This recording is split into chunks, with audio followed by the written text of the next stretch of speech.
பாட்டாளி மக்கள் கட்சிக்கு ஒரு பெரிய வரலாறு இருக்கு. தமிழ் ஈழத்திலே இறந்து கொண்டிருக்கக்கூடிய நம்முடைய குருதி உறவுகளுக்காக இறந்தவர்களை நாம் பார்த்திருக்கிறோம். இந்திய எதிர்ப்பு போராட்டத்தில் இந்தியை எதிர்க்க வேண்டும் என்று இறந்து போன தமிழர்களை நாம் பார்த்திருக்கின்றோம்.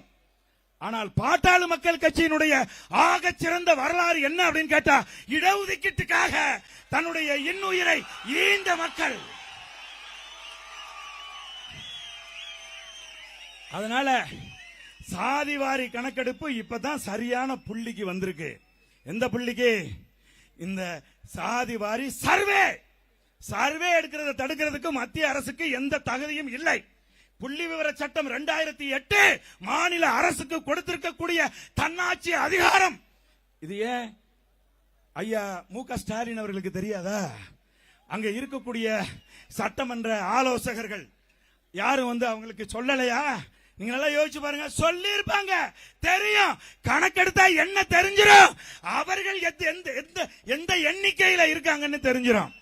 ஐயா மு.க. ஸ்டாலின் கூட்டி அடிச்சு அள்ளினா கூட ஒரு லாரி தேராது அவர் சாதி. அதனால அவர் சொல்றாரு, என்ன சொல்றாரு?